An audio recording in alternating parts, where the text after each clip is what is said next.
Baik, Mas Nuril, mungkin dengan format kita ngobrol santai ya, Mas.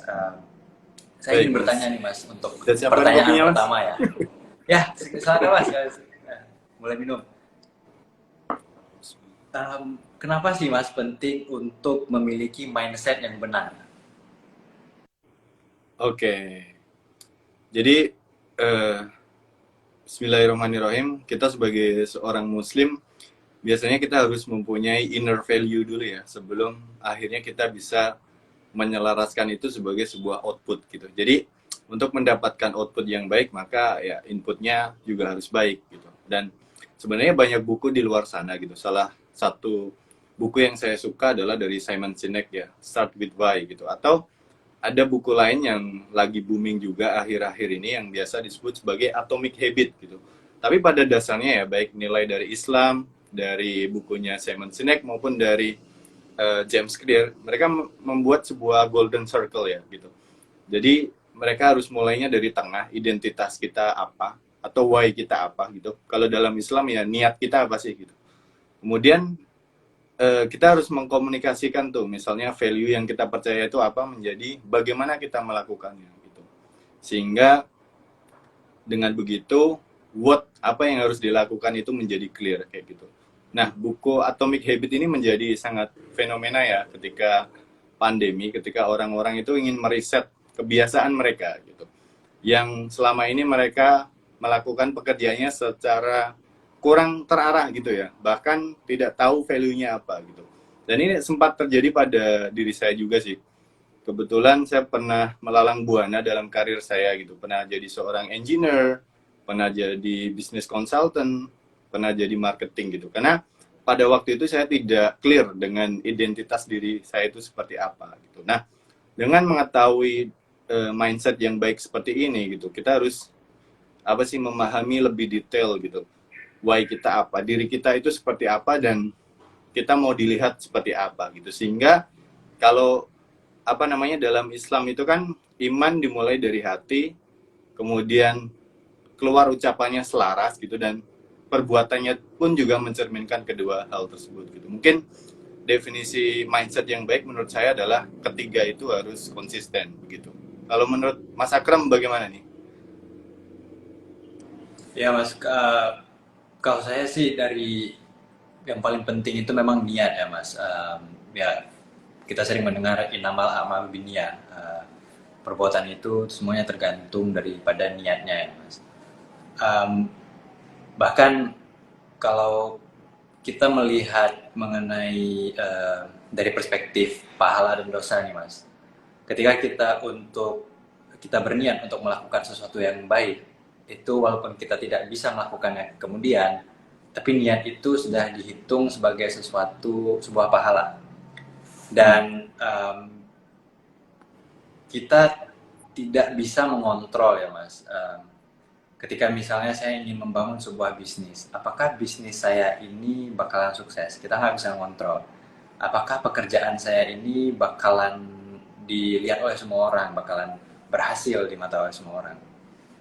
Tapi yang saya pelajari selama ini, Allah Subhanahu Wa Taala itu menilai apa sih niat kita ketika melakukan pekerjaan itu. Apakah niat saya ketika ingin membangun sebuah bisnis itu hanya untuk cuan semata, atau saya punya niat misalnya saya ingin membangun lapangan kerja, saya ingin mencoba membantu teman-teman mungkin yang baru lulus untuk bisa bekerja di tempat saya gitu untuk mengurangi angka pengangguran. Dan itu penting banget ya, Mas. Kalau buku Atomic Habits saya belum pernah baca, tapi kalau untuk buku Start with Why-nya Simon Sinek itu salah satu buku favorit saya Hmm. dan saya sangat merekomendasikan ya semua orang untuk membaca buku ini. Karena memang semua itu dimulai dari niat kita sih. Niat kita itu sebenarnya untuk apa, dan niat ini sih yang juga membuat kita menjadi tidak lelah gitu. Jadi ketika kita bekerja itu kita juga sering mendengar mungkin ungkapan-ungkapan atau nasihat dari orang tua kita ya, bekerja itu adalah ibadah. Tapi bekerja seperti apa sih yang ibadah? Apakah kita bekerja dengan Hmm. cara saling menyikut antara atau pesaing kita atau saling menusuk di belakang? Itu justru bukan menjadikan bekerja itu ibadah, bekerja itu menjadi sebuah dosa. Tapi kalau kita datang dengan niat yang benar-benar tulus, saya ingin hanya bekerja, berkontribusi, mengajak teman-teman berkolaborasi, ya insya Allah mungkin hasil di dunianya tidak terlihat dengan jelas, tapi kita yakin hasil di akhiratnya itu insya Allah terhitung sebagai sebuah pahala yang bisa memberatkan kita, Ya. timbangan amal kita, Mas, di depan di akhirat nanti. Nah, untuk Mas Nuril sendiri nih, Mas, apa sih langkah-langkah yang bisa membuat kita lebih produktif? Hmm. Sebelumnya saya mau nambahin dikit, tadi Mas menarik banget ketika dibahas bahwa kewajiban kita itu untuk fokus pada prosesnya gitu. Dan saya pernah baca sebuah buku Produktif Muslim ya namanya. Jadi dia ingin mengubah mindset yang biasanya muncul di kota-kota. Itu adalah hustle culture ya, dimana kita udah bekerja 9 to 5 tapi kita punya side job gitu untuk ya mendapatkan cuan sebanyak-banyaknya. Tetapi apa yang harus kita ubah adalah menjadi barakah culture gitu. Sebagai seorang muslim, mindset kita adalah mencari keberkahan yang datangnya itu dari Allah gitu, bukan mencapai hasil sebanyak-banyaknya. Dan itu saya rasakan sendiri sih Mas, ketika sekarang saya lagi tinggal di Solo gitu, di kampung halaman saya, dan apa sih mengubah mindset ini tadi gitu, karena saya terbiasa tinggal di kota-kota besar ya, di Jaksel selama ini, dan side hustlingnya itu kerasa banget, dan lingkungan saya itu banyak yang menderita anxiety gitu Mas. Dan itu adalah salah satunya karena dia terlalu mengharapkan hasil tanpa melihat proses tersebut. Padahal ya kalau di Muslim ketika niat kita aja udah baik, itu udah dapat pahala gitu. Dan itu sih yang perlu kita gak ubah mindset tadi dari hustle, dari money oriented menjadi ya barakah oriented kayak gitu. Mas, mungkin sebelum tadi menjawab pertanyaan kedua ya, eh, riset. Jadi banyak banget nih di pandemi kemarin itu banyak banget orang-orang yang meriset kembali kehidupan mereka. Pengalaman Mas Dures itu seperti apa sih Mas ketika memutuskan untuk eh, stop dulu gitu, melihat bentar dulu nih, sebenarnya aku lagi ngapain sih selama ini, aku membuang waktu, aku mengorbankan kesehatanku gitu kan untuk hustle Betul, tadi. ya. Ya, betul banget Mas, saya setuju banget. Ini ada sebuah konsep yang dipopulerkan oleh Naval Ravikant ya, salah seorang guru kehidupan gitu, tetapi dia juga seorang angel investor yang tinggal di Amerika gitu. Beliau menyebut ini sebagai zero sum games gitu, yaitu apa sih, kompetisi di kehidupan ini nggak memberikan output yang baik gitu. Bahkan ketika ditambahkan hasilnya nol. Itu adalah kompetisi ketika kita tinggi-tinggian jabatan, tinggi-tinggian penghasilan. Itu sebenarnya malah membuat kita saling membenci satu sama lain ya. Dimana ya seharusnya kita bisa berkolaborasi di sana untuk menghasilkan output yang jauh lebih besar. Dan ini sih yang saya alami sendiri. Saya mencoba meriset dari yang individualistik gitu, mengedepankan keberhasilan secara individu. Dan saya sekarang tinggal di Solo, bagaimana saya mengajak teman-teman saya nih di kampung ini untuk yuk kita kerja bareng-bareng kayak gitu ya. Akhirnya kakak saya dan saya ngebantu dikit-dikit, udah ada bisnis yang di situ melibatkan orang-orang di kampung gitu. Jadi ada barakahnya gitu, dari pendapatan kita nggak cuma untuk kita sendiri tapi juga menghidupi lingkungan sekitar kita kayak gitu sih Mas. Baik Mas, tadi mengenai output ya Mas, kan selama ini kalau kita tadi melihat dari perspektif hustle culture-nya, mungkin output yang kita dapat itu adalah jabatan kita naik gitu Mas ya, atau mungkin bisnis kita menjadi lebih besar, kita menjadi lebih kaya gitu. Untuk Mas Nuril sendiri nih, output apa sih Mas yang kira-kira Mas Nuril ingin lihat gitu, mungkin dalam jangka waktu yang waktu dekat nih, dari apa yang Mas Nuril kerjakan? Oke, dari saya mungkin selama ini saya ini ya sering banget merantau. Dari SMA saya udah meninggalkan orang tua saya, dan secara tidak sadar detach dari eh, value dari sebuah community gitu. Padahal spirit yang diusung Islam itu adalah spirit kolaboratif ya, dimana kita saling peduli satu sama lain gitu. Bahkan kalau di Quran, laki-laki itu rijalu qawwamunakum 'alan nisa gitu kan, di surat An-Nisa itu nggak hanya bertanggung jawab pada keluarganya, pada istri dan anaknya, tapi pada keluarga secara general gitu, pada ayah dan saudara-saudaranya. Dan itu yang sebenarnya ketika saya tinggal di kota-kota terdetach sih dari value-value yang seperti itu gitu. Mungkin Mas Akram ada pengalaman yang hampir sama Mas? Ya, eh, saya juga mungkin sama ya Mas dengan Mas Nuril. Dari SMA saya sudah merantau keluar dari kota saya, dan pengalaman saya ketika saya ya belalang buana di luar itu, eh, saya jadi lebih memikirkan gitu ya Mas, sebenarnya sih apa sih yang aku cari gitu di luar sana, sedangkan keluarga sudah membutuhkan saya gitu. Kedua orang tua yang sudah mulai berusia, dan yang mereka butuh kehadiran anaknya gitu di samping gitu untuk membantu dan lain sebagainya. Jadi um, jelas sekali ya, tadi juga Mas Nuril mention tentang individualistik. Mungkin kita selalu banyak banget ya Mas, apalagi di era internet, era sosial media, era YouTube, kita selalu dicekokin dengan konten-konten yang United States sentris gitu, yang Amerika sentris, yang mana mereka sangat-sangat individualistik. Jadi seperti ya find your passion, terus ya udah gitu, kamu mengikuti aja passion kamu kemana, nggak usah lihat kiri kanan, nggak usah ngeliat keluarga kamu seperti apa, saudara, adik dan kakak kamu juga nggak perlu diinikan, nggak perlu dihiraukan. Yang penting kamu follow your passion gitu.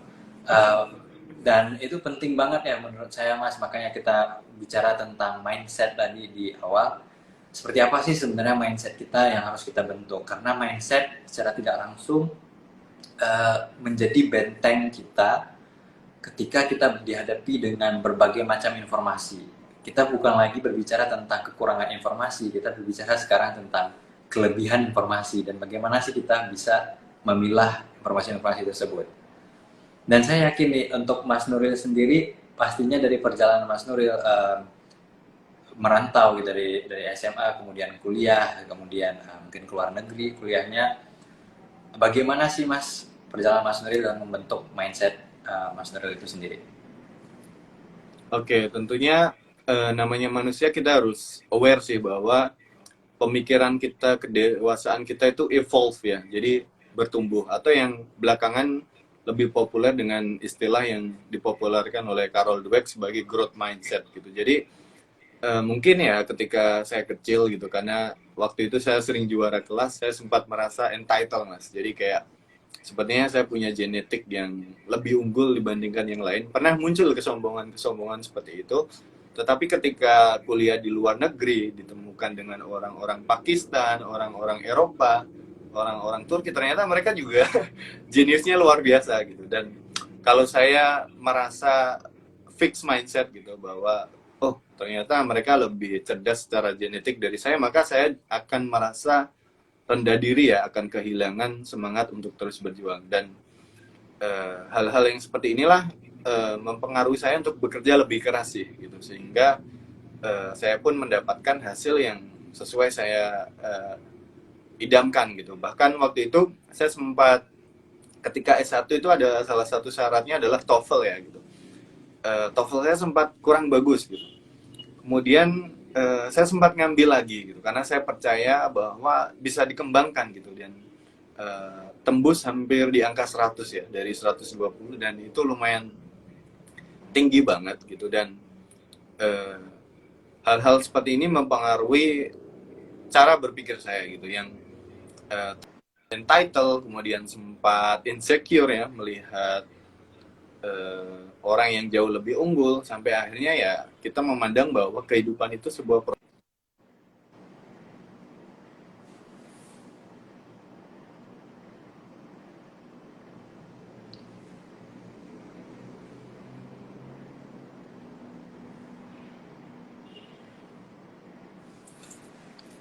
Halo.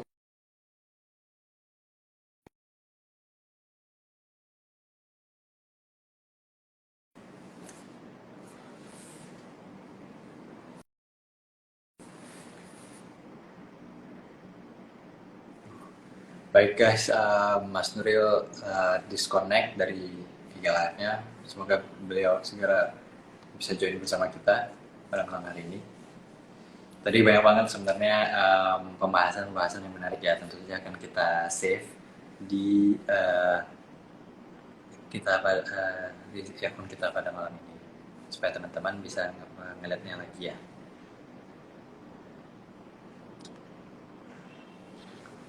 Oke, Mas Nuril, Oke, Mas. siap. Baik, Mas. Jaringan di Solo kurang bersahabat sepertinya. Saya juga di Aceh ya, Mas. Jadi sama-sama nih Oke. kita sama jauh dari pusat. Mas tadi ada pembahasan mengenai entitlement. Nah, Iya. sebenarnya itu ya itu kita sering mendengar entitlement itu menjadi sebuah pembicaraan gitu ya, Mas. Sebenarnya apa sih Mas entitlement ini dan bagaimana proses Mas Nuril itu tadi ya keluar dari entitlement tadi, Mas? Ya, agak lagging-lagging dikit sih, Mas. Oh, oke. Entitlement itu Mas apa sih entitlement itu? Oke, udah dengar sih. Cuman videonya Mas Akram aja agak agak nggak apa-apa ya, saya lanjut ya. Silakan Mas, lanjut. Silakan untuk lanjut. Oke ya, jadi kalau menurut saya entitlement adalah ketika ya kita merasa bahwa kita itu udah unggul gitu tanpa harus banyak berbuat gitu. Padahal ya kalau dalam Islam sendiri pun kita dinilai itu berdasarkan proses yang nggak hanya hasil gitu. Karena kita tidak bisa memilih dari mana kita dilahirkan gitu. Ada yang punya privilege dia lahir dari keluarga yang kaya, ada yang punya privilege dia lahir dari keluarga yang terdidik gitu. Gak bisa dipungkiri kedua hal ini adalah sebuah privilege gitu. Jadi tergantung bagaimana kita menyikapi gitu, bagaimana kita menyadari bahwa kita punya sebuah privilege gitu dan bagaimana kita menggunakan privilege tersebut gitu. Jadi saya sempat merasa privilege karena lahir dari keluarga yang punya latar belakang pendidikan yang cukup baik gitu. Jadi saya sempat punya rasa confidence ini dan dibuktikan dengan hasil-hasil pencapaian di sekolah, di kampus gitu. Tetapi ketika dihadapkan dengan talenta luar negeri, ternyata masih banyak yang sebenarnya di atas kita gitu. Ada langit di atas langit gitulah istilahnya. Tetapi kalau kita fokus seperti itu, maka kita bisa kehilangan motivasi ya, karena kayak orang-orang Turki, orang-orang Pakistan tuh kadang masuk di pelajaran matematika mereka nggak bawa buku tulis, tapi ketika guru menerangkan kayak apa namanya matematika itu di level universitas yang susah ya, kalkulus dan eh, derivatif seperti itu kan sebenarnya ya butuh dihitung di dalam kertas ya. Dan saya belajar bahwa ya meskipun saya nggak bisa langsung nangkep di kelas gitu, tetapi dengan belajar dengan ketekunan tersebut akhirnya ya kita bisa mengalahkan orang-orang yang merasa entitled gitu. Karena hal-hal tersebut juga pernah terjadi saya di pengalaman saya gitu, ketika kita sedang ngikutin lomba gitu, eh, istilahnya menggampangkan gitu, ternyata ya hasilnya tidak sesuai ekspektasi gitu. Jadi tergantung kerja keras juga gitu, walaupun kita punya privilege gitu. Kalau Mas Akram mungkin ada pengalaman juga dalam hal ini. Ya, kalau untuk entitlement ya Mas, saya rasa sih pasti dalam proses hidup seseorang dia pernah menghadapi hal yang serupa gitu ya. Saya juga kebetulan terlahir dengan berbagai privilege gitu yang saya miliki, seperti mungkin akses untuk pendidikan saya bisa mempunyai itu. Tapi satu yang waktu itu saya langsung merasa bahwa ketika saya lulus, saya udah pastinya masuk diterima di perusahaan besar, terus kerja dapat gaji yang tinggi gitu, dapat posisi gitu kan. Um, Malahan hal yang paling fatal waktu saya kuliah itu, saya merasa perusahaan itu yang membutuhkan saya, bukan saya yang butuh pekerjaan dari perusahaan tersebut. Jadi pernah berada di level itu, dan ternyata begitu ngirim CV untuk pekerjaan, semuanya terpental.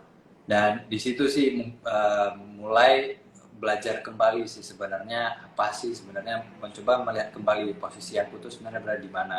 Jadi mencoba berdialog pada diri sendiri gitu mas ya. Aku ini sebenarnya siapa, apa yang aku miliki, dan sebenarnya aku sedang menuju kemana, sedang berada di tahap yang mana. Jadi ketika itulah mas, saya mulai melihat bahwa oh ya, saya pada waktu itu hanyalah seorang mahasiswa yang baru lulus dengan nilai yang biasa-biasa saja, dan saya merasa bahwa karena saya lulus dari sebuah universitas luar negeri, saya merasa bisa mendapatkan pekerjaan yang lebih baik. Padahal kenyataannya tidak seperti itu ya. Eh, di sana proses saya setelah itu adalah saya pulang ke kampung halaman ke Aceh, dan di sana saya mencoba mengerjakan sesuatu. Saya mencoba mengerjakan sesuatu pada saat itu, sebuah cita-cita yang besar pada saat itu ya. Dan ketemu hambatan-hambatannya, ketemu banget kesulitan-kesulitan yang harus saya lewatin. Misalnya seperti saya nggak punya technical skill, walaupun saya punya pengetahuan ya, knowledge dari baca buku, knowledge dari kuliah, knowledge dari ngikutin seminar dan sebagainya. Saya nggak punya technical skill. Yang mana technical skill ini didapatkan dari pengalaman bekerja. Dan ketika itu saya hadapin, disitulah seperti merasa apa namanya tersadarkan gitu ya, mas, lebih kayak merasa bahwa oke, ternyata aku ini bukan apa-apa nih, aku masih banyak banget yang aku harus pelajari dan harus aku lakukan. Jadinya ketika itu saya merasa seperti saya mulai lagi dari nol, dari titik nol. Saya mulai belajar lagi dari awal, saya mulai mencoba mengerjakan sesuatu. Dan pada proses itu hal yang paling penting gitu ya mas. Pastinya Mas Nuril pernah baca buku Angela Lee Duckworth yang Grit. Ya, Benar mas ya. Itu saya suka banget buku itu, walaupun saya nggak baca sampai habis. Ya basically pesannya adalah ya grit gitu. Yang penting kamu terus maju, tidak menyerah gitu ya. Dan suatu saat pasti kamu mencapai di suatu titik yang sudah lagi tidak berada di titik nol tadi. Dan itu sih mindset saya ketika mencoba untuk keluar dari entertainment dan kemudian mencoba melihat kenyataan bahwa sebenarnya saya bukan siapa-siapa nih. Saya harus mulai kerja lagi, saya harus mulai berkarya lagi dari awal sih mas. Nah mas, saya ingin menanyakan nih mas ya, kalau Mas Nuril sendiri apa sih langkah-langkah yang menurut Mas Nuril bisa membuat kita lebih produktif? oke. Kalau dari saya sih pengalaman bekerja di industri ya mas sebagai praktisi gitu di dunia bisnis biasanya adalah kita punya beberapa langkah gitu dan langkah pertama ini yang biasanya agak butuh waktu lama gitu ya. Yang pertama itu biasanya kita melakukan brainstorming untuk membuat sebuah strategi gitu. Jadi kayak kita harus clear nih ke depan tuh bakal kayak apa dan brainstorming strategi ini bisa ngambil 1 sampai 2 bulan kayak gitu sih. Jadi kayak kalau di dunia bisnis biasanya kita analisis SWOT kayak kita saat ini lagi di posisi seperti apa sih gitu. Kita pingin hal seperti apa sih. Seperti contohnya adalah saat ini saya bekerja sebagai marketing consultant ya di sebuah perusahaan SaaS gitu, sebuah perusahaan teknologi pendidikan gitu. Jadi saya mempunyai sebuah visi dan kebetulan visi itu sama dengan perusahaan yang saat ini sedang bekerja sama gitu. Bahwa kita ingin mentransformasi pendidikan di Indonesia beralih ke digital. Bukan berarti beralih 100% sih, tapi membantu pemerintah untuk mewujudkan merdeka belajar ya. Bagaimana mungkin Mas Akram yang dari Aceh punya saudara-saudara yang ada di Aceh tetapi ingin merasakan bagaimana berkuliah di Jakarta gitu. Jadi tidak harus ke Jakarta, tidak harus merantau, bisa di tempat kelahirannya di Aceh tetapi mengambil pelajaran atau beberapa mata kuliah dari Jakarta, dari kampus-kampus favorit di Jakarta. Dan ini adalah hal yang kita memikirkannya cukup lama ya, kayak 1 sampai 2 bulan untuk memplanning 1 tahun ke depan gitu. 1 tahun ke depan itu fokus apa saja yang ingin kita dalami gitu. Nah, dalam 1-2 bulan itu kita punya 4 ide besar gitu. Salah satunya adalah bekerja sama dengan universitas-universitas yang sudah punya infrastruktur digital gitu. Ini adalah salah satu contoh brainstorming yang kita bahkan mengambil waktu sampai 1 sampai 2 bulan. Kemudian yang kedua adalah workflow. Karena kita bekerja sama dengan sebuah tim, maka kita harus punya alur kerja yang pasti. Nah, sering banget kita itu konflik ya dalam sebuah pekerjaan karena nggak jelas gitu. Ini bagiannya siapa, alurnya seperti apa. Ya misalnya kita bikin konten di sosial media ya, Mas Akram mungkin juga udah terbiasa dengan timnya. Jadi kayak idenya siapa yang generate gitu. Yang bikin idenya siapa, kemudian ide itu langsung didesain atau harus direvisi dulu kayak gitu. Itu kan harus ada workflow-nya kayak gitu. Kemudian ketika workflow itu udah jelas, maka dibutuhkan quality control ya. Kita harus review setiap bulannya kayak gitu. Jadi kayak kita nggak asal-asalan bikin konten gitu, tapi setiap bulan kita harus lihat interaksinya bagaimana. Orang-orang tuh care nggak sih gitu. Konten-konten yang dibaca itu relate nggak sih dengan audiens kita kayak gitu. Dan mungkin 3 langkah itu kalau diterapkan dengan baik udah bisa impactful sih gitu. Kalau menurut saya seperti itu sih untuk bisa lebih produktif. Kalau Mas Akram bagaimana ini? Produktif ya Mas ya. Kalau saya tuh melihatnya kebanyakan orang-orang itu ya Mas, karena mungkin berkaca dari dulu pengalaman pribadi, itu mungkin menganggap bahwa ide itu segala-galanya ya Mas. Kayak kita udah ide, udah ngebayangin kemana-mana gitu ya.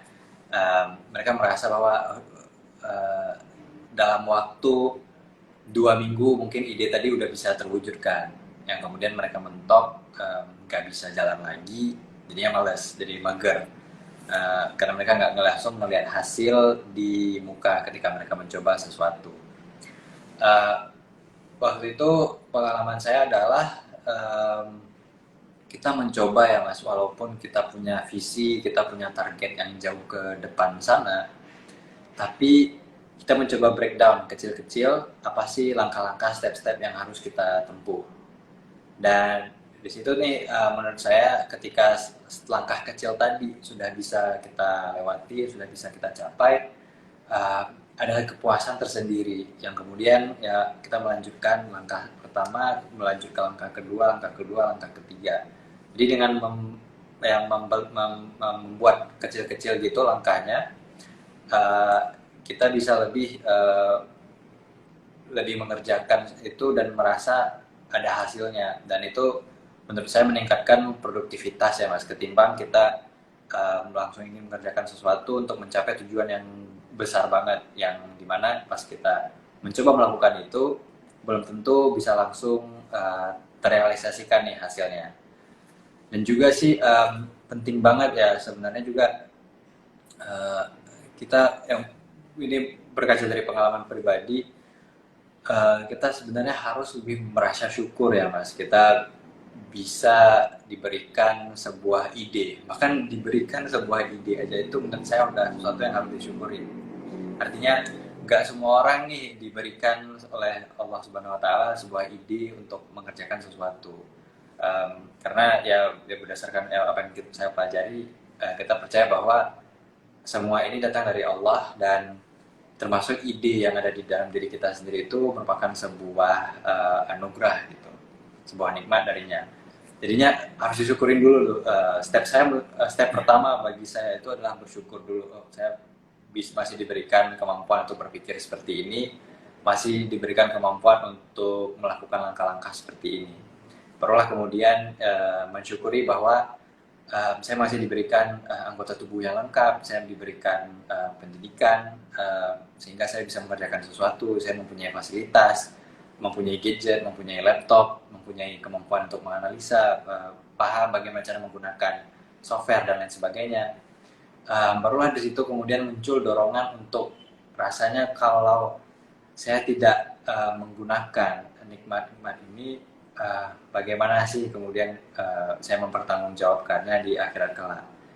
Jadinya ada dorongan, bagi saya ada dorongan spiritual untuk memulai sebuah pekerjaan, dan di sana ya saya melihat pekerjaan itu selalu bisa kita selaraskan dengan tujuan akhirat kita tanpa harus timpah saling tindih menindih itu ya Mas, tanpa perlu saling timpa menimpa gitu. Dan ya bagi saya juga penting banget untuk kita menentukan prioritas, apa sih prioritas, terutama kalau dalam hal pekerjaan, prioritas task mungkin ya, job pertama yang harus kita kerjakan, kemudian berlanjut pada dengan job kedua, job ketiga, job keempat. Jadinya ketika list itu sudah kita tackle satu persatu, ya insya Allah di penghujung hari ketika kita pulang berjumpa dengan keluarga, kita merasa oh ya saya sudah menyelesaikan berbagai macam pekerjaan hari ini, dan ada rasa kepuasan. Disitulah yang menciptakan rasa untuk terus bekerja dan terus lebih produktif. Itu sih Mas menurut saya. Nah Mas Nuril Tadi sendiri pas gimana Mas? ya, tadi ngomongin tentang ide Mas, saya jadi penasaran nih, muncul ide untuk membuat Kevan ini dari mana dan sebenarnya untuk tujuan seperti apa Mas? Awalnya itu saya ngelihat ya Mas, ya mungkin Mas Nuril juga melihat hal yang sama. Kita ngelihat yang namanya hijrah, tren hijrah, hijrah movement, semua orang jadi lebih religius gitu ya. Yang menurut saya itu sesuatu yang sangat positif banget. Hanya saja ya kita harus menchannelkannya terhadap hal-hal yang positif. Jangan hanya sekedar semangat, tapi semangatnya itu didorong dengan emosional tanpa didorong dengan ilmu. Pada waktu saya membuat Kevan pertama kali, itu lagi rame Mas, apalagi di dunia sosial media itu ya movement seperti resign dari bank,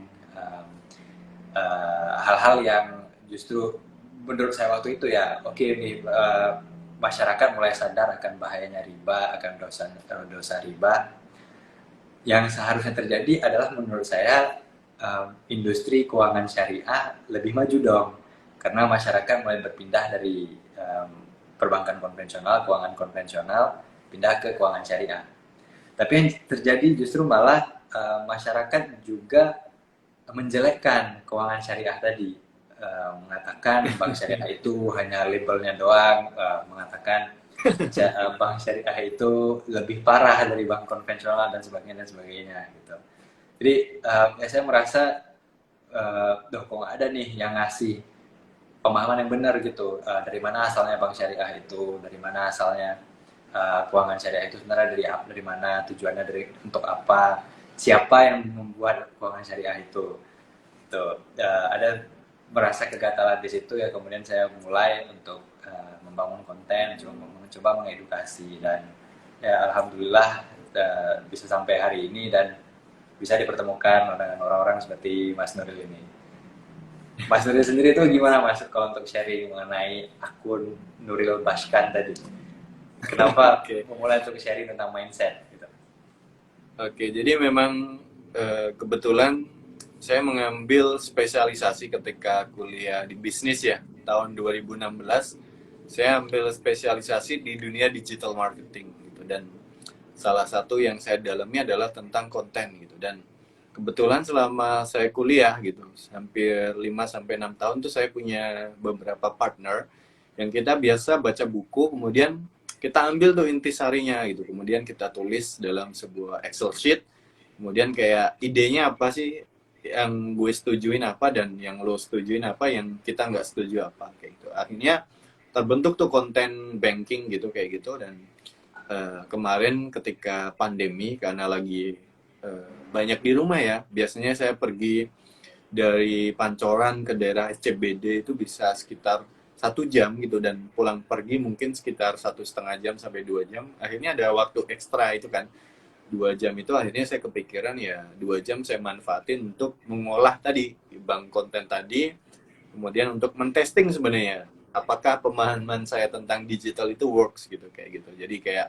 sekalian bangun portofolio gitu, kemudian akhirnya growth itu setiap bulan tumbuh 10K. Akhirnya saya sempat bangun digital agency sebelum bikin konten ya, Nuril Media itu.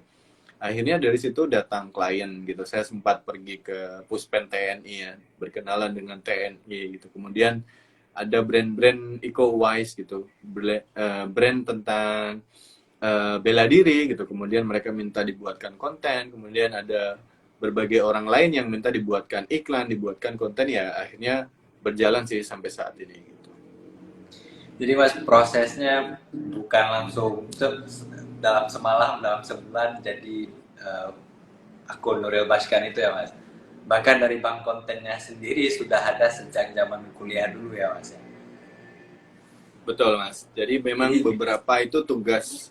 beberapa itu memang tugas mata kuliah yang saya submit ke dosen, kayak misalnya mengulas tentang Starbucks, itu kan salah satu mata kuliah di dalam perkuliahan bisnis yang akhirnya saya ubah formatnya dari paper menjadi konten sosial media kayak gitu.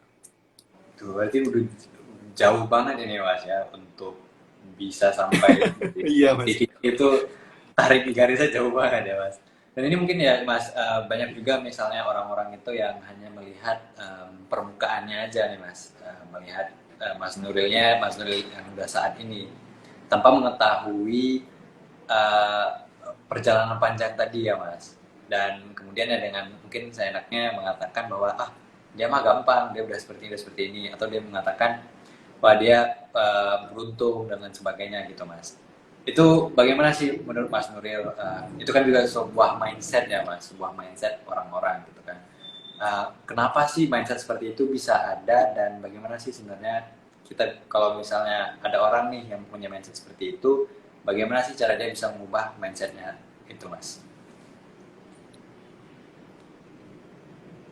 Oke, itu menarik banget sih Mas Akram. Jadi ini memang fenomena yang belakangan ini terjadi ya dengan munculnya ekosistem digital yang baru ya. Terutama yang lagi populer adalah NFT, dan yang baru-baru banget itu sebenarnya binary option ya, dimana ya orang-orang itu karena melihat di sosial media, dan di sosial media itu kan sebenarnya udah kita filter ya. Sebenarnya kehidupan saya juga banyak pahitnya gitu, nggak cuman senang-senang aja. Saya sering membagikan saya pergi ke kafe, tapi mungkin perjalanan ke kafe itu kadang saya pernah ban saya bocor gitu, kemudian saya harus mendongkrak menggantinya, dan itu butuh waktu ya paling tidak 1 jam, dan itu kadang yang nggak dilihat orang lain gitu. Saya sempat juga Mas ditabrak dari belakang oleh pihak TNI gitu, dan waktu itu polisi sampai bingung ya, karena yang menabrak TNI, kemudian TNI-nya awalnya tidak mau bertanggung jawab ya. Kebetulan karena saya sempat di.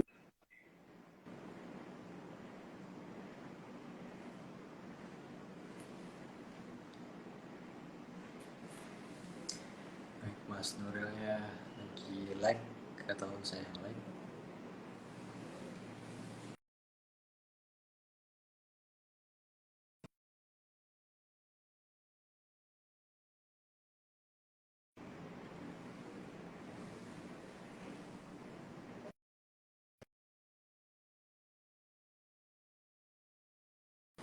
Oke, mungkin kita masih menunggu Mas Nuril untuk join lagi. Oke, sip.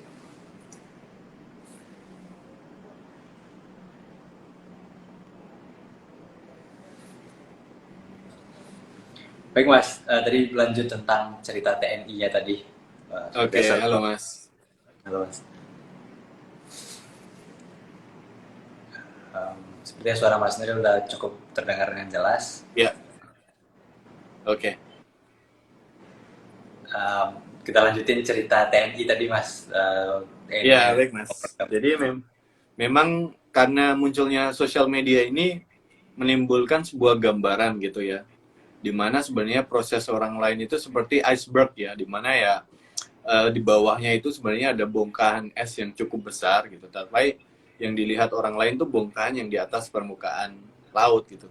Termasuk tadi pengalaman-pengalaman saya seperti ban bocor, kemudian sempat ditabrak juga oleh TNI yang waktu itu polisi bingung karena dia nggak berani negor TNI, nggak enak mungkin. Kemudian TNI-nya juga nggak mau bertanggung jawab, mungkin karena posisinya hanya sebagai kopral gitu, dan karena saya punya kenalan di bagian Puspen TNI yang cukup tinggi waktu itu, akhirnya beliau bisa membantu kami untuk menyelesaikan masalah yang akhirnya pihak TNI ini mau bertanggung jawab. Tapi itu cukup stressful sih, karena kendaraan operasional saya sempat nggak bisa dipakai selama 2 minggu, yang jarak tempuh dari rumah ke tempat kerja itu lumayan juga gitu. Dan hal-hal yang seperti itu sih yang sebenarnya jarang orang lihat gitu. Kemudian ketika melihat orang lain sukses gitu, kemudian tadi sempat saya bahas juga yang lagi rame binary option, ketika misalnya dia menunjukkan harta-hartanya, padahal di dalam teori ekonomi saya sempat melihat YouTube-nya Profesor Renal Kasali ya, di mana sebenarnya orang-orang kaya itu justru mereka whisper gitu, justru orang-orang miskin lah yang screaming gitu. Dan ini yang terbalik di era digital gitu, di mana orang-orang yang terlihat kaya itu malah menunjukkan kekayaannya, yang benar-benar kaya seperti Muhammad Yusuf Hamka ya, yang beliau itu luar biasa, sangat tampil sederhana seperti itu mungkin Mas.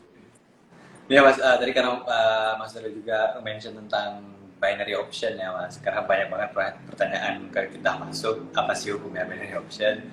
Ya jelas bahkan itu adalah sebuah haram bertransaksi di binary option, karena yang kita transaksikan itu sebenarnya bukan apa-apa, kita hanya melakukan perjudian antara kita dengan platform binary option tersebut.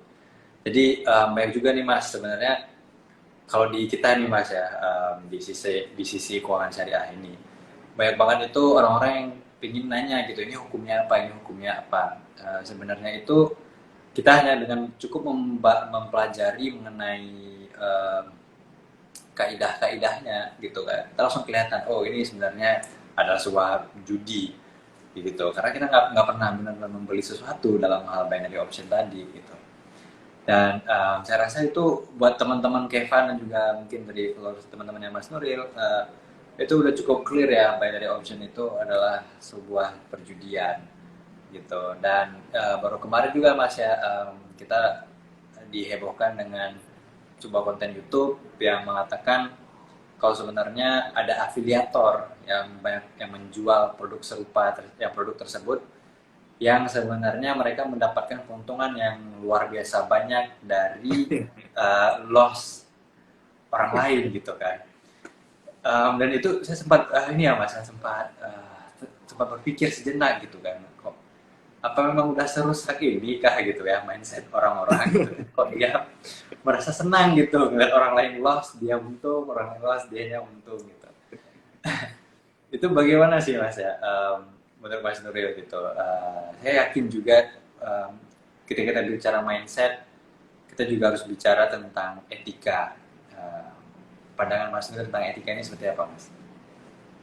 Ya, setuju banget sih Mas. Bahkan di dalam dunia bisnis itu juga yang menentukan itu seringkali bukanlah background atau kredensial kita, tetapi etika kita, attitude kita gitu, reputasi kita. Bahkan ada sebuah research dari Dr. Tariq Suwedan gitu. Kenapa Nabi Muhammad itu bisa se-booming itu, bahkan ditulis dalam bukunya Michael Hart sebagai orang paling berpengaruh di dunia gitu. Dan ternyata adalah trustworthy ya, atau kejujuran gitu, atau yang biasanya Nabi Muhammad disebut sebagai orang yang bisa mengemban amanah gitu, dan ya etika tersebutlah yang dalam dunia bisnis dan dalam kehidupan sehari-hari harus kita kedepankan gitu. Karena banyak banget nih pengalaman saya dalam praktik bisnis gitu, sering banget orang-orang yang kompetennya tinggi banget, ketika kita pasrahin sebuah tanggung jawab ternyata dia nggak mampu menjalankan dengan baik Mas. Sebaliknya gitu, orang-orang yang punya attitude baik gitu, walaupun knowledge-nya bisa jadi kurang gitu, ternyata dengan adanya attitude itu dia mau mendorong dirinya untuk terus belajar, dan yang paling kita sukai adalah dia komunikatif gitu. Ini ada problem seperti ini dan kita punya masalah seperti ini, jadi belum bisa memberikan solusi. Jadi enak gitu. Jadi kita nggak berpikiran yang negatif. Nih orang kenapa sih nggak jalan-jalan kayak gitu. Dan yang kita sayangkan seperti Mas Akram tadi bahas, kenapa sih orang-orang bisa bersenang-senang di atas penderitaan orang lain, dan itu kembali lagi mungkin di awal tadi kita sempat bahas yang individualistik ya, dimana side hustle itu mengedepankan sukses, status, padahal yang harusnya kita ubah adalah mindset barakah culture ya, dimana kita tahu gitu, kita itu bertakwa gitu, meskipun orang lain nggak lihat, di Allah itu senantiasa melihat apa yang kita lakukan gitu. Jadi nggak perlu, integritas kita itu harus dijaga dengan hadirnya orang lain ataupun tidak gitu. Kemudian yang kedua adalah purpose driven gitu, nggak hanya tentang uang gitu. Dan kebanyakan orang terjebak dengan sistem seperti binary option, kemudian hal-hal yang kurang jelas yang mengandung hal-hal seperti goror, maisir, kemar, itu karena adanya tadi nafsu-nafsu tentang duniawi ya, yang akhirnya malah merugikan diri mereka sendiri. Begitu mungkin Mas. Kalau menurut Mas Akram bagaimana? Baik Mas, menarik sih Mas. Dari mana ya? Dari etik tadi ya Mas ya. Saya melihat adanya krisis gitu. Salah satu misalnya kalau kita dari keuangan syariah ini ya Mas, itu orang-orang mencoba untuk memperbaiki berbagai macam hal, seperti misalnya memperbaiki riba, memperbaiki uang. Menurut saya justru yang harus diperbaiki itu adalah manusianya nih, karena ya kalau manusia tadi sudah berakhlak baik, sudah beradab, pastinya manusia itu yang berperilaku dengan akhlak yang tinggi gitu. Jadi untuk hal-hal seperti misalnya memanfaatkan penderitaan orang lain supaya dia bisa untung dan sebagainya. Dan sebenarnya itu banyak banget contohnya ya Mas, apalagi kalau kita ambil contoh Bitcoin misalnya. Itu gampang banget ya Mas, kalau saya punya masa, saya punya followers yang besar, saya tokoh dunia, saya ngebilangin, oke, perusahaan mobil listrik saya menerima Bitcoin. Saya udah punya banyak nih Bitcoinnya, harga Bitcoinnya naik. Terus nanti udah di atas, saya ngebilangin, oh kami udah nggak nerima lagi nih Bitcoin gitu, harga Bitcoinnya turun gitu, saya bisa jual dengan untung di sana. Jadi kayaknya sih orang-orang hanya melihat bahwa hidup itu hanya untuk uang dan YPC mungkin ya, yang penting cuan gitu. Kayaknya ya kayak Mas Nur bilang juga tadi, saya suka banget purpose, dan satu juga hal yang saya melihat dari program ekonomi gitu, maksudnya economic movement itu, sepertinya orang-orang juga sudah mulai lelah melihat billionaires yang show off, ya mungkin di kita gitu ya, influencer yang show off dengan kekayaannya gitu. Hanya saja sepertinya di Indonesia agak telat nih Mas, orang jengahnya itu agak telat, sehingga ya konten-konten dalam bentuk ya pamer uang cash dan lain sebagainya itu masih banyak aja yang nonton. Padahal ya untuk apa sih kamu nonton gitu kan. Eh, dan ya kalau saya dilihat di luar negeri, justru orang-orang udah mulai mencari hal-hal alternatif yang apa sih kita cari, beyond money, lebih besar dari uang. Dan itu juga yang coba kita suarakan ya Mas, melalui Kevin, bahwa ada loh hal-hal yang lebih besar yang bisa kamu dapatkan gitu, nggak sekedar uang. Ya kalau mungkin dalam barakah culture itu yang ujungnya kita ingin dapatkan itu adalah ridho dari Allah Subhanahu Wa Taala ya Mas. Dan itu banyak banget caranya, bukan hanya kita mendapatkan ridho Allah itu dengan terus-terusan sholat, tidak bekerja, terus-terusan di masjid dan lain sebagainya. Justru dengan bekerja itu juga kita bisa mendapatkan ridhanya gitu. Kita juga udah pernah nge-share Mas, kalau mungkin orang-orang tuh suka cerita yang from zero to hero, dari miskin menjadi billionaires. Kita balik nih Mas, kita angkat cerita billionaire yang berhasil fakir. Ada satu orang billionaire Mas di Arab Saudi yang menyumbangkan seluruh hartanya gitu untuk kemaslahatan. Dan itu sih sebenarnya yang kita sebut sebagai investment yang benar-benar nggak ada habisnya ya Mas, karena ya setelah kita meninggal, yang apa sih yang kemudian bisa menjadi amalan kita selanjutnya adalah amalan jariah, apa yang kita wakafkan, ilmu bermanfaat yang kita sharing, konten bermanfaat, ilmu yang kita sharing di melalui sosial media itu, ya kita berharap bisa menjadi amalan jariah kita ya Mas. Itu sih kalau dari saya. Mas Nuri sendiri bagaimana sih melihat Mas, ini mungkin udah di penghujung sesi kita, melihat perkembangan ya blockchain, NFT, crypto, metaverse itu Mas. Bagaimana sih tanggapan dari Mas Nuril?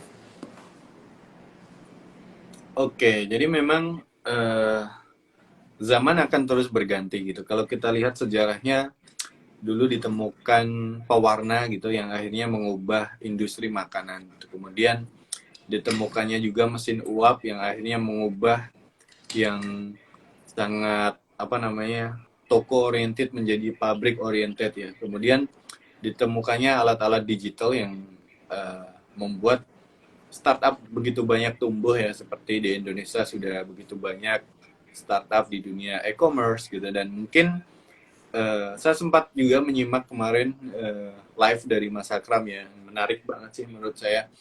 Jadi memang filosofinya sepertinya belum ketemu ya, bahwa teknologi seperti blockchain itu sebenarnya untuk tujuan apa, itu sepertinya belum begitu jelas filosofinya. Karena saya sempat ingat gitu Mas Akram membahas bahwa munculnya Bitcoin dengan Apple itu hampir bersamaan ya, di tahun 2007 dan 2008 gitu. Sementara iPhone itu udah sukses mengubah dunia karena mungkin hadirnya Steve Jobs juga yang sangat futuristik. Sementara Bitcoin itu penciptanya malah menghilang, yang mengatakan bahwa kuncinya sudah tidak ada gitu. Tetapi sebagai seorang muslim tentunya kita berhati-hati untuk tidak jatuh dalam sebuah perkara yang masih syubhat ya.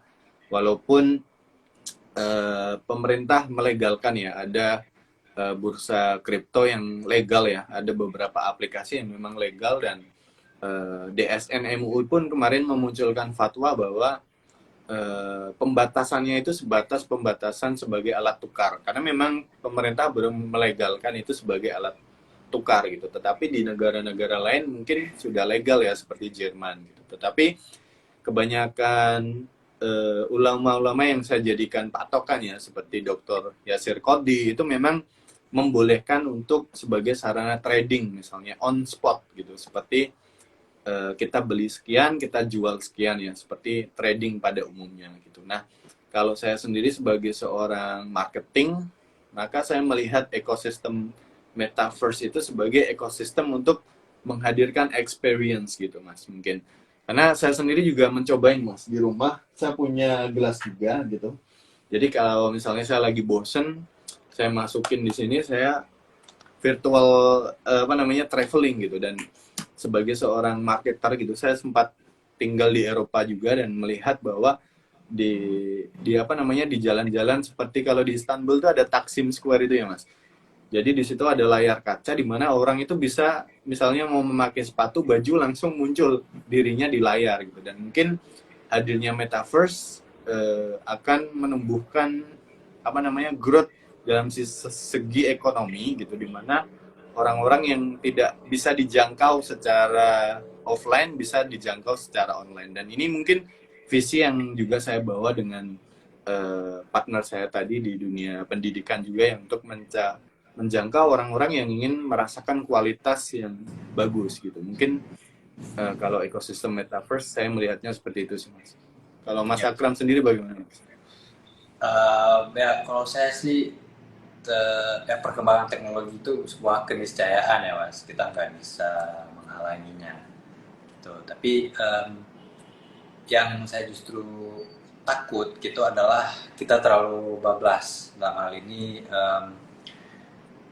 Saya melihatnya kita saya yakin masyarakat Indonesia itu selalu mengkonsumsi yang namanya sosial media, mengkonsumsi informasi dari sosial media. Kita menjadi tidak bisa memfilter. Ya makanya mungkin tadi di awal saya ingin mengajak Mas Nuril untuk membentuk mindset yang benar dulu nih. Karena ketika kita mengkonsumsi tadi informasi itu udah gampang banget kita akses melalui telepon kita. Kita langsung dibombardir dengan berbagai informasi, dengan berbagai perkembangan-perkembangan yang baru, di mana semuanya sih menjadi sebuah lingkaran gitu ya, sebuah cycle, di mana media mereka perlu memberitakan berita secepatnya, perlu membuat highlight dengan semenarik-menariknya, membuat FOMO agar orang terus-terusan mengikuti perkembangannya tersebut. Jadinya kita karena banyak yang masuk DM ke kita itu yang curhat mengatakan apa sih sebenarnya blockchain itu, apa sih sebenarnya metaverse itu, bagaimana, apakah memang saya harus memahami mengenai itu, apakah saya harus benar-benar mengikuti, harus benar-benar paham pakar gitu, apa yang terjadi kalau saya nggak bisa mengikuti perkembangan zaman gitu kan. Dan saya selalu kembali gitu ya, coba nih kita tutup sebentar semua peralatan teknologi kita, peralatan digital kita jalan-jalan gitu ke di dekat masjid, di dekat musola dekat rumah kita lihat masyarakat di samping gitu kan. Ya kehidupan masih seperti biasa gitu kan. Kamu nggak perlu yang takut, kamu nggak perlu FOMO, kamu nggak perlu merasa ketinggalan zaman gitu. Ini nih justru yang menjadikan prioritas kamu nih, kehidupan masyarakat di sekitar ini gitu. Ya memang pada akhirnya juga kita harus ya mas, harus mengikuti perkembangan teknologi itu. Saya tidak ingin orang-orang itu mendapatkan pesan yang salah gitu. Oh jangan terlalu mengikuti, jangan terlalu mengikuti. Tapi kita harus mengikuti perkembangan teknologi itu. Karena menurut saya pribadi ya teknologi itu adalah sebuah alat ya mas. Dan ke arah mana teknologi itu bisa digunakan dari siapa pengguna teknologi itu. Dan di sini sih menurut saya mungkin saya bias, tapi masyarakat Muslim seharusnya bisa mengambil peran di sana untuk bisa membawa teknologi ini ke arah perubahan yang lebih baik. Mas Nuril, ini ada yang masuk pertanyaan nih di kolom question kita. Uh, Banyak yang lihat sukses instan, apalagi sejak Gozali. Makanya tergoda ikutan NFT. Bagaimana menguatkan society agar tidak mudah tergoda kayak instan? Bagaimana Mas Nuril sendiri melihat NFT Mas? Itu dulu mungkin ya, kita mulai sedikit membahas NFT. Oke, kalau saya sempat berkenalan dengan salah satu pebisnis ya perempuan ya, di mana beliau di forum Clubhouse ya. Ini menarik juga, ternyata di Clubhouse itu ada banyak pebisnis yang ingin merambah networking gitu, dan beliau ini bisnisnya sangat unik, yaitu ekspor kerajinan lokal gitu, diekspor ke Jerman waktu itu. Dan karena ekspor itu tidak mudah, maka yang beliau sering research adalah perihal tentang resiko gitu. Dan ini adalah hal yang sering kali kita lupakan karena ada dorongan impulsif secara emosi ya. Jadi kayak, oh Gozali sukses nih di NFT gitu, kemudian kita langsung ikut-ikutan tanpa mendalami lebih dalam seperti apa sih sebenarnya platform NFT, bagaimana cara berfungsinya gitu. Dan mungkin kalau teman-teman juga ikutan memborong NFT ini karena melihat mungkin NFT-nya bakalan mahal, di situ ternyata masih ada kayak